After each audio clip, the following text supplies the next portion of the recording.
These all emails were originating from a person who is juvenile. और आप समझिए उसने कई 100 स्कूलों को इस प्रकार की फर्जी कॉल्स किए कि उसके परिवार के लोग और उसके अभिभावक ऐसे कुछ एनजीओ से जुड़े हैं जो कि इस प्रकार की गतिविधियों में पूर्व में संलिप्त रहे हैं, जिन्होंने अफजल गुरु की फांसी का विरोध किया है। कोई अल्पवयस्क बालक अपने मन से कर रहा है, इसका मतलब उसे शिक्षा कैसी दी जा रही है? दूसरा, या वो सिर्फ मोहरा है और उसके पेरेंट्स और जो पीछे के एनजीओज हैं उनकी इसमें कोई भूमिका है। दिल्ली में आम आदमी पार्टी का बहुत गहरा संबंध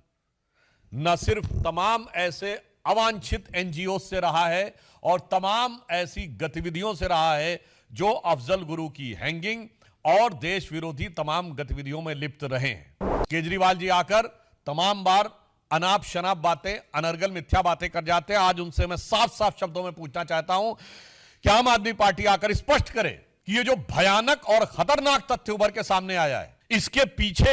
जो मैकेनिज्म नजर आ रहा है, चूंकि उन लोगों का सीधे वैचारिक सामने आपसे नजर आ रहा है, तो आपसे उनका क्या संबंध है? I want to put forth a very sensitive and serious issue in front of you. अभी आपने देखा होगा कि मीडिया में प्राप्त समाचारों के अनुसार और जिसमें दिल्ली पुलिस ने अभी एक प्रेस कॉन्फ्रेंस भी की है और एक बहुत ही गंभीर, संवेदनशील, खतरनाक और रहस्यपूर्ण तथ्य प्रकाश में आए हैं। आप सबको ध्यान होगा, चंद महीनों पहले की बात है और चुनाव के दौरान भी और चुनाव के बाद भी दिल्ली के तमाम स्कूलों में बम धमाके की कई कॉल्स आई थी, ईमेल्स आए थे। जांच के बाद आप सोचिए कि इससे कितना भय और तनाव का वातावरण अभिभावकों और पूरे दिल्ली की जनता के मध्य उत्पन्न हुआ। यद्यपि बाद में उसमें कुछ भी नहीं पाया गया। फिर जब इस विषय की गहनता से जांच की गई और यह ट्रैक करने का प्रयास किया गया कि ये ईमेल्स कहां से आ रहे हैं, तो बहुत ही आश्चर्यजनक तथ्य प्रकाश में आया कि मूलतः यह ईमेल एक ऐसे व्यक्ति के द्वारा आ रहे थे जो अल्पवयस्क है।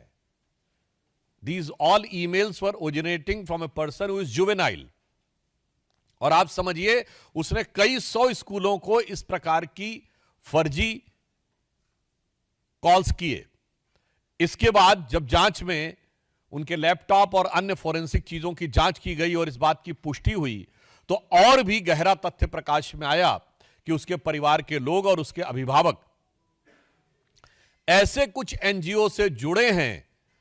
जो कि इस प्रकार की गतिविधियों में पूर्व में संलिप्त रहे हैं, जिन्होंने अफजल गुरु की फांसी का विरोध किया है। और ऐसी तमाम गतिविधियां जो कानून व्यवस्था की दृष्टि से राष्ट्र की सुरक्षा के लिए घातक मानी जाती हैं, उन गतिविधियों के समर्थन की बात आई है। अब इससे गहराई इसलिए बढ़ रही है कि क्या कोई अल्पवयस्क बालक अपने मन से कर रहा है, इसका मतलब उसे शिक्षा कैसी दी जा रही है? दूसरा, या वो सिर्फ मोहरा है और उसके पेरेंट्स और जो पीछे के एनजीओज हैं उनकी इसमें कोई भूमिका है, ताकि दिल्ली की कानून व्यवस्था को बिगाड़कर, दिल्ली के वातावरण को खराब करके, दिल्ली में भय का वातावरण उत्पन्न करके कोई राजनीतिक लाभ या अपनी राजनीतिक विचारधारा की पुष्टि की जा सके। अब जो समाचार उपलब्ध हैं, जो जानकारियां उपलब्ध हैं, उससे बहुत गहरा संदेह हो रहा है, क्योंकि हम सभी जानते हैं कि दिल्ली में आम आदमी पार्टी का बहुत गहरा संबंध न सिर्फ तमाम ऐसे अवांछित एनजीओ से रहा है और तमाम ऐसी गतिविधियों से रहा है जो अफजल गुरु की हैंगिंग और देश विरोधी तमाम गतिविधियों में लिप्त रहे हैं। आप सभी को ध्यान होगा कि फरवरी 2015 में जो टुकड़े टुकड़े होंगे का नारा लगा था, वो अफजल गुरु की बरसी के ऊपर था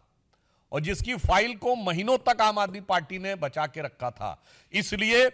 अब यह रहस्य गहरा रहा है कि वो एनजीओ कौन है, वो एनजीओ के लोग कौन हैं, उनका आम आदमी पार्टी से कोई संबंध है क्या? क्योंकि यह बात हम ऐसे हवा में नहीं कह रहे। आम आदमी पार्टी की मुख्यमंत्री आतिशी मरलेना जी के दोनों पेरेंट्स ने अफजल गुरु की क्लीमेंसी के पिटीशन का समर्थन किया था, तो यह बात सीधे संबंध जुड़ता हुआ दिखाई पड़ रहा है।